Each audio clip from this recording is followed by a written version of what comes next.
practice is designed to relieve some low back achiness, tension, stress, anything you might be feeling there.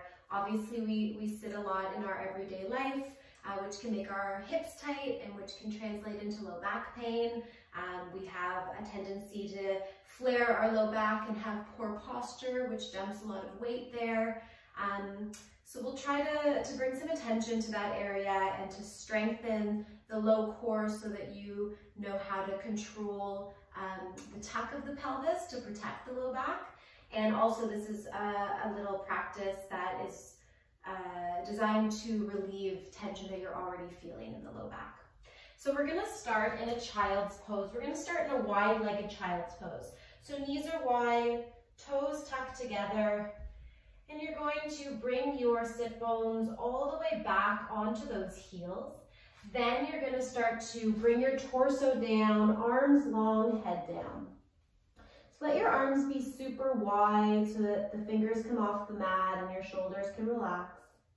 Let your head touch down. If you need to bring a folded blanket underneath to bring the ground closer to you, do it. And let those hips get really heavy towards the heels. So child's pose is an awesome extension of the low back. So it allows the pressure to be completely off this area of the body, allows it to stretch and decompress at the same time. And so this shape you may take throughout the day when you're feeling achiness, when you need to relieve it in the moment. Also a really great shape first thing in the morning as you're waking up in bed, or even before you go to bed from the day, releasing. The idea is to be here for a couple minutes, breathing deeply, letting yourself be passive, but keeping those hips wide, heels towards glutes, and just letting that low back get a chance to relax.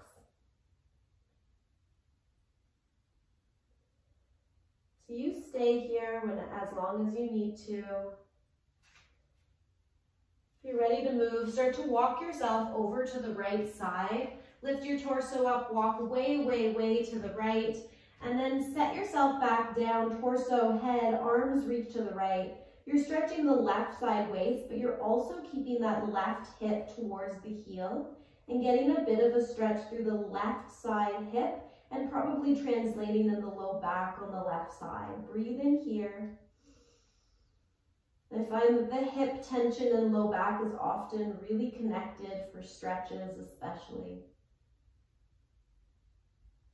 And then start to walk through center over to the opposite direction. Torso relaxes, head comes down. Wiggle yourself slightly inside that thigh and then press yourself back, find a stretch. Notice the difference between one side and the other. Is one side a little bit tighter or more sore? Take that into consideration.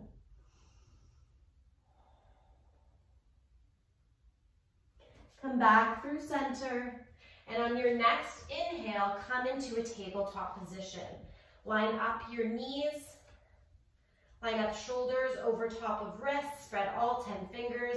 And so already learn to have, instead of flaring the hips up, flaring the low back, can you have a scoop of the pelvis, a tiny scoop of that tailbone and a squeeze of the low belly to come to a neutral shape where you're strong and straight in the spine, but your low back is protected and flat.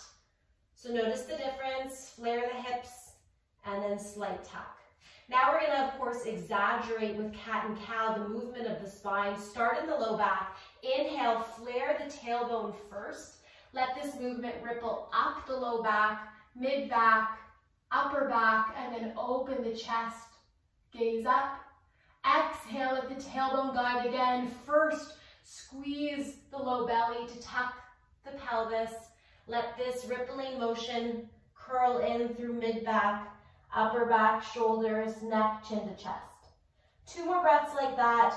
Your low spine guides the movement. Inhale, hips move first, kind of like a worm, wave. Exhale, tuck, Tailbone first, squeeze belly, continue to dome upper back. Last time with breath, learning to control those muscles and noticing when you flare, how does that make your low back feel? And when you tuck and take the pressure out of the low back, really great exercise, just some simple cat-cows, how does it release any tension? Good, come through center. Relax the shoulders up and back. Just to find a little bit of control with the legs instead of the low back, we're going to lift the left leg up and back. You can actually point the toe, turn the toes in towards the ground, and just feel a tiny lift and lower from the glute and the hamstring. So ideally, you're tucking the pelvis, you're finding control through that low belly to protect the low back, and this movement should come completely from the leg. So just learning how to protect the low back in our yoga poses, ultimately in how we move day to day. Couple more pulses on this side. Don't dump into the low back. This is what it could look like and what it shouldn't look like. Keep the control and then bring the knee down, reset. Other side, right leg back, tuck the pelvis, point the toe, find the control of the belly, and then find the control of that strong straight leg, glutes, lift and lower, hamstring keeps the control. Small movements, neck is long, shoulders are relaxed. Breathing here. Notice if you are losing that tuck of the pelvis, come back to it, last couple pulses, and then bring the knee down, realign. Good. We're going to tuck our toes under. We're going to lift our knees and press ourselves way back into a down dog with very bent knees. Press into the feet, press into the hands, belly towards thighs, and this should also allow your low back to really decompress. Really get those bellies on the thighs. Anytime you're doing a forward fold, even a down dog, takes all the pressure out of the low back. And then maybe start to extend legs any amount. Feel a stretch through the backs of the legs, but if it starts to round the spine at all, you micro bend those knees. Let's bend the right leg a lot, straighten the left, and switch. Keep pressing yourself back and switch. Getting into legs, getting into hips, switch, switch. Keep moving, bending one knee, straightening the other. Down dog with movement, waking up the low body. Come through center, come high on the tippy toes, press yourself back, lengthen that spine, and then relax, heels towards ground. Down dog, kind of like child's pose, allows that low back to decompress, takes the pressure out of it, so your torso is not stacked on top of your hips, dumping weight into the low back. It allows you to reverse the gravity, the normal weight distribution in the body. One more inhale. Last exhale. Start to bend the knees, walk the feet forward. And come to the middle of your mat. Let your hands come meet your feet. So you're still in a forward fold. Bend those knees a lot so that belly comes back onto your thighs. You want to keep the belly on thighs. Grab opposite elbows and start to release the torso, tipping your weight forward, lengthening legs any amount, but keeping belly connected to thighs. So knees will stay somewhat bent. You won't straighten them all the way. Weight rocks into toes a little bit. You'll get into the backs of the legs, but what I want you to release more than anything is the torso towards the ground. So grabbing opposite elbows as if you could pull them to connect to your mat.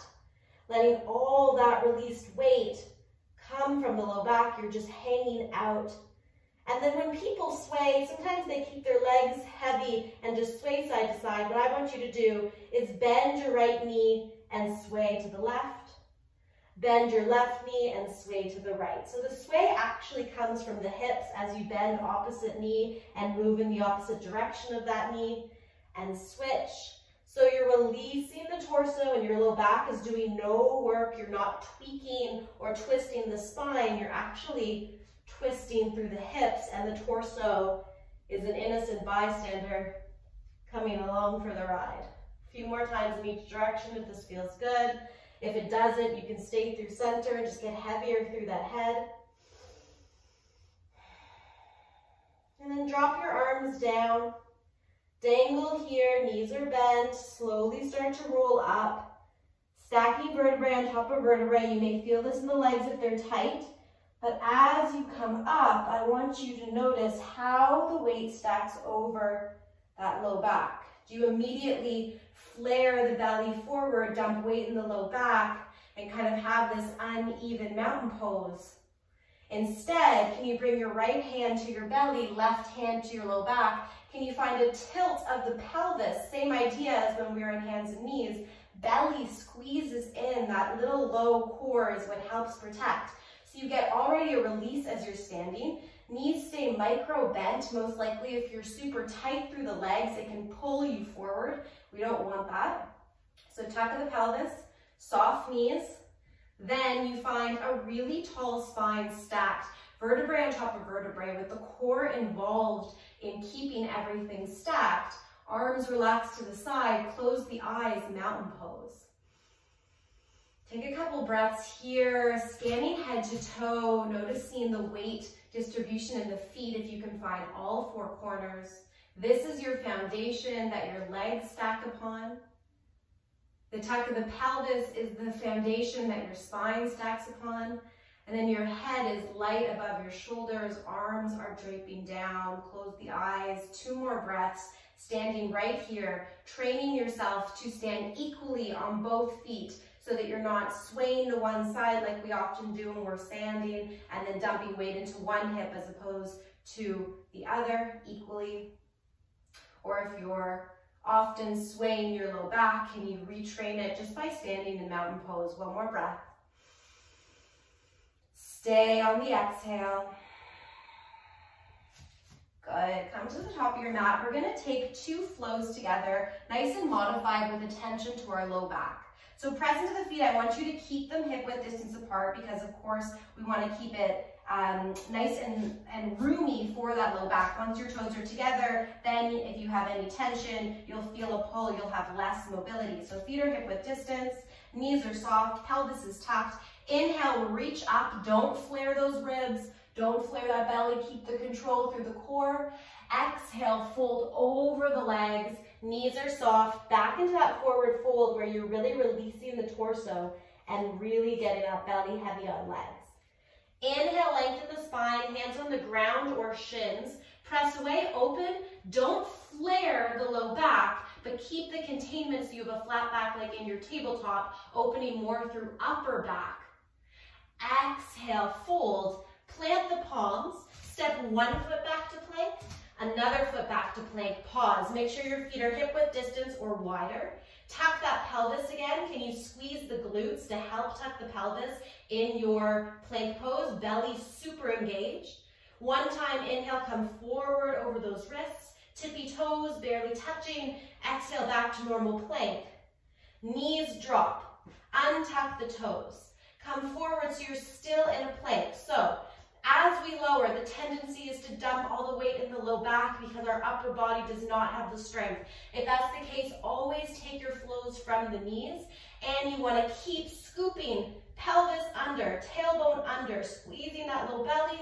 You come forward, you bend elbows to the side ribs, and you slowly lower without ever letting that low back dip. Good, come all the way to the belly.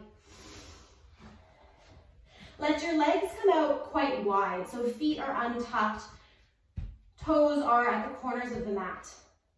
And you're gonna bring your right arm under your shoulder, left arm under your shoulder, so you're setting up for a Sphinx pose. So the forearms are down, you're spreading your fingers, you're pressing your hands into the mat.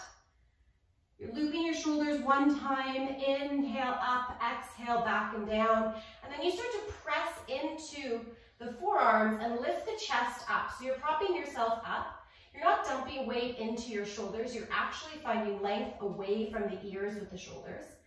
And you're finding that core helping protect the low back, but really with the legs spread, you should have lots of room. Your low back should feel like it has a lot of space. And you're thinking about opening more through the upper back, mid and upper back. So our range of motion is so large in our neck, the upper part of our spine, and in our low back, our lower part of the spine. Super easy to twist those areas, to open, extend, and flex those areas. But our upper and our mid back is where we have the least mobility and where we're trying to get into these little back bends. This is the only back bend we'll do today. See if you can breathe here. Keep pressing into arms, opening shoulder blades, but relaxing the low back, relaxing the glutes, and keeping the legs as wide as feels good. Inhale, look over the right shoulder. Exhale through center. Inhale, left shoulder. Exhale through center. Inhale up towards the sky, open the throat. Exhale, back down, nose towards the ground. And back through center. Good, bring yourself down. Let your arms come by your side. Bend your knees and windshield wipe the legs side to side, releasing anything that did come up in the low back. So learning to back bend on a small scale with control. Learning to flow with control. Breathing here, head moves other side. Keep windshield wiping or keep those knees bent and just keep the feet over top of your glutes. Notice any warmth or vibrations over this low back, this hip area. Check in with it as we move today. And then release the legs down. You're going to press yourself up, then back into a child's pose. Let that low back extend for a moment in the opposite direction that we just moved it. We just did an extension, an opening of the spine, and now a bit of flexion, a bit of rounding of the spine. And then come back through a table, tuck the toes, lift the knees up and back, down dog. Find your down dog with knees bent first. Tall spine, hips up and back. Long spine should feel good. Press yourself back, legs extend any amount. 2 breaths. So hopefully some of these things we're thinking about you can take into a faster flow if you're doing that. But today we're moving slow so we can really notice what's going on in the low back. Bend your knees, look forward. Take a big step, and notice how that felt. Inhale, lengthen, upper back is the focus. Exhale, fold.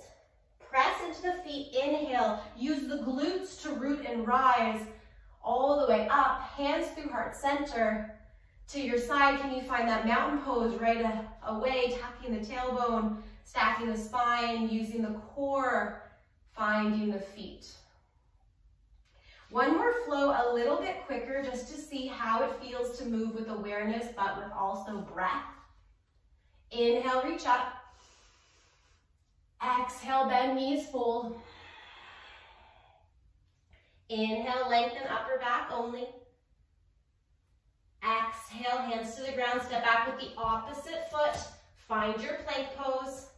Tuck your pelvis. Inhale, come forward in space on tippy toes, way over those wrists. Exhale, back. Knees come to the ground once again. Untuck the toes, come forward in space. Bend those elbows and slowly lower all the way. Chest and belly touch at the same time. Low back never flared. Good. Taking that Sphinx pose just for a moment again, setting up arms, pressing into forearms, opening the chest, spreading legs as far as you can or need, and opening through that spine, maybe moving the neck if that felt good the first time.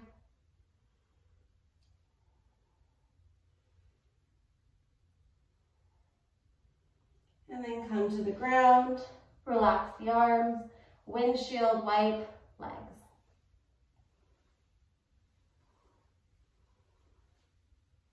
Press yourself up and back. Pausing in a child's pose for a rounding in opposite direction with the spine. And then coming forward, tucking toes, lifting up and back.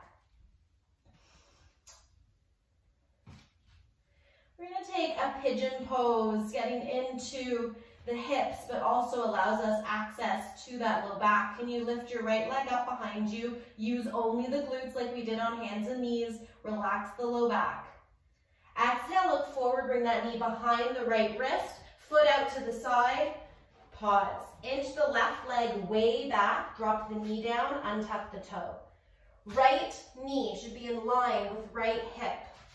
Foot should be underneath left hip. Come on up first. Right away, if you feel any crunching in the low back, don't come as high. Keep your hands forward and just start to hug right hip back, left hip forward. Scissoring action protects the low back because it keeps the hips in line. So instead of putting too much weight on one side or being really uneven in the hips, which can cause a bit of flare in the low back, we want to scissor them so we keep them engaged. Low belly is also engaged, so it's harder to tuck the tailbone here, but you're still not losing control in the abdomen and using only the low back. Good, so this feels like a stretch through the outside of the right leg, right hip, but as you come down, can you access not only the hip, but a bit of the low back? It won't be the same for everyone, but the idea is while you're stretching the groin and the outer hip, it's relieving pressure in the low back, and ultimately much discomfort in the low back comes from the hips. So you can connect your hands to your head and support them. Take any other variation of pigeon that feels good, and just breathe here. Another one that's really awesome for 1 or 2 minutes. We'll only be here for 3 more breaths.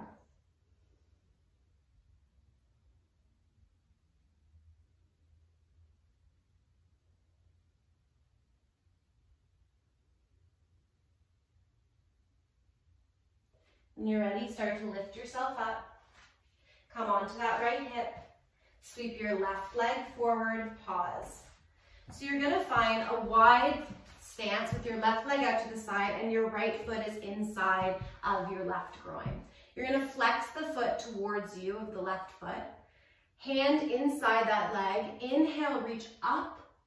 And then exhale, find a side bend. So the secret is to keep that right glute really rooted on the ground as you reach up and over. So the side bend you may feel under the armpit and the side waist, but for me and a lot of people, it really translates to this hip and ultimately the low back. You can access this stretch, this area that is so hard to get into.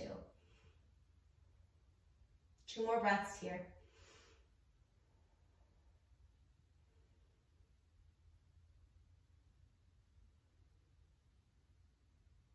All the way over in the opposite direction of that hip, and then slowly come up. Nothing changes, but you turn yourself so that your hips are facing that flexed foot. Inhale, sit up tall. Exhale, start to crawl forward with a tall spine. We're not pulling on our low back at all, but you may feel not only a stretch in the back of the leg, but also access to grab the foot or ankle and a bit of a stretch through the low back. It should feel like sensation, no pain.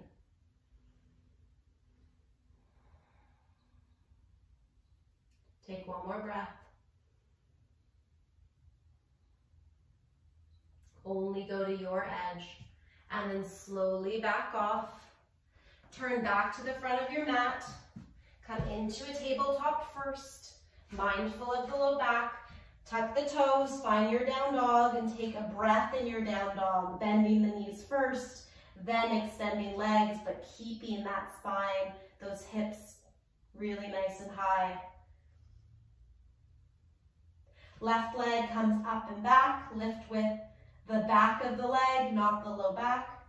Exhale, knee behind wrist, foot out to the side, any amount. Make sure that knee is in line with the left hip, and that right knee moves way back in space, relaxes down, and toe untucks. So you have this long stance.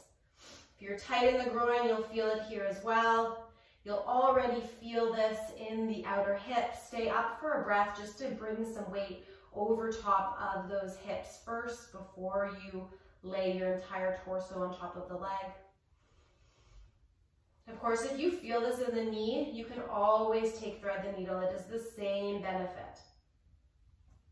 And then when you're ready, you can start to come over top of that leg. Stacking fists for the head, coming into prayer hands and pressing thumb into the place between your eyebrows. And breathing here, remembering again to hug left hip back, right hip forward. That scissoring action will allow you to find more of a stretch and also keep you safe and steady in those hips. Low back should feel good, should feel relief. 2 more breaths here.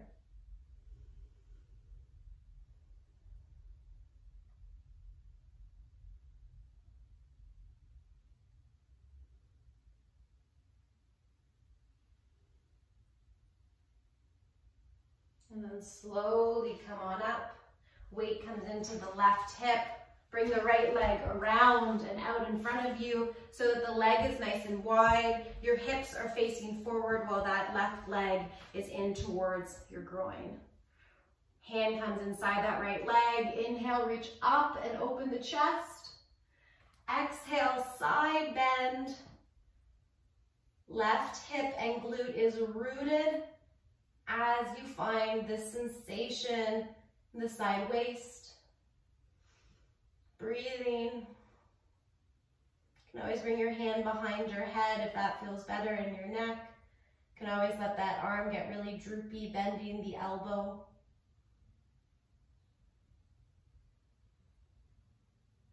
And then slowly come on up. Keep your legs the way they are, but start to angle yourself towards that flexed toe. Inhale, tall spine. Exhale, just start to crawl yourself forward any amount. Maybe grabbing foot or ankle, finding a different rotation of a forward fold. Checking in with the low back.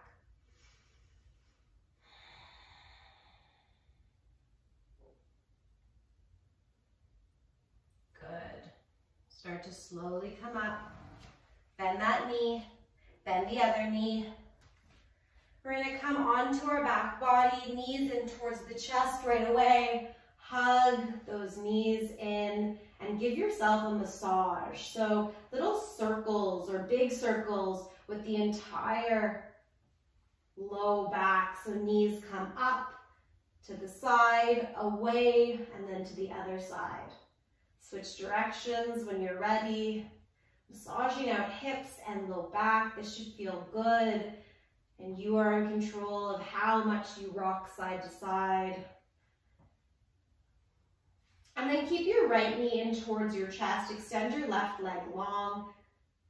If this is too much, you can bring your left foot to the ground, of course. Inhale here.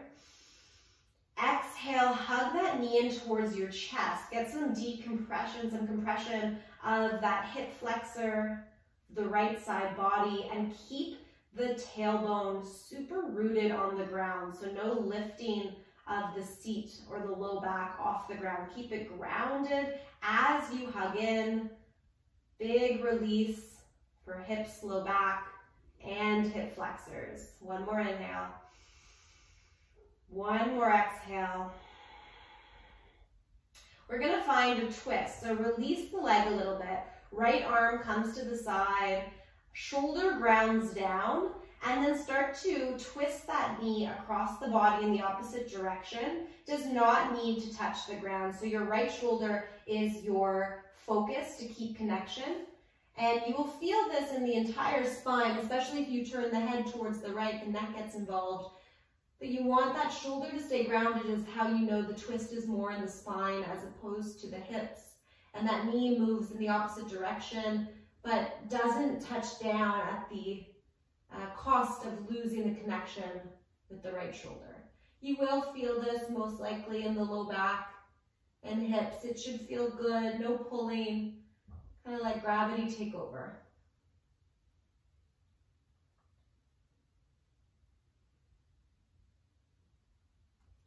Come back through center, hug that knee in one more time. Bring the left knee in to meet it. And then keep the left knee, extend the right leg long or bend. Reset the hips, inhale. Exhale, hug knee in, squeeze. Use the biceps to get the leg as close as you can while really rooting down with that other extended leg, keeping the hips and everything rooted to the ground. One more breath like this.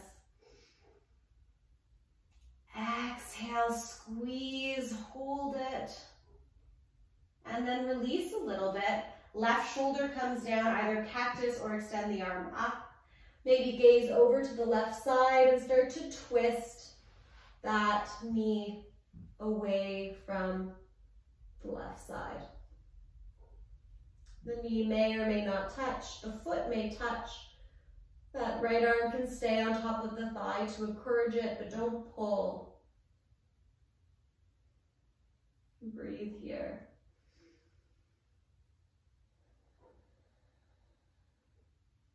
Really nice release of the low back.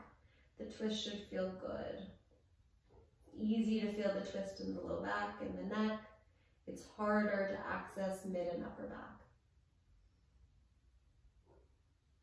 Come back through center, hug the knee in one more time.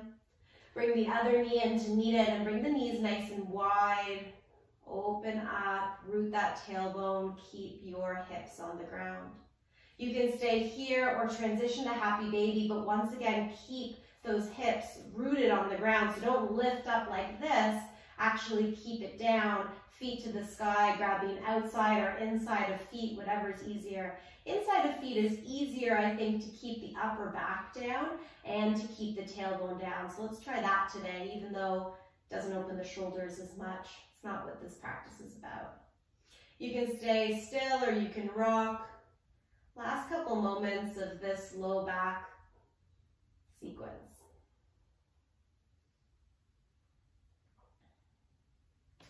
And then when you are done, you will bring the feet to the ground. You'll bring the feet nice and wide so it's almost off your mat, and your knees will knock in together. So this is the best shape to support your low back at a beginning Shavasana of a class, at an end Shavasana of a class, or even just when you're lying down to try to find some relief in the low back. This gives you access to collapse and feel supported with the legs, and make sure that there is no space between your low back and the ground. Arms can rest on belly or out to the side, and take your final Shavasana. Noticing how that area of the body feels now. Noticing how each shape resulted in hopefully even just a couple percent of relief. Close the eyes, let the body get soft, and take these last few minutes just to feel supported in the low body, supported in the spine, and relaxed in the mind.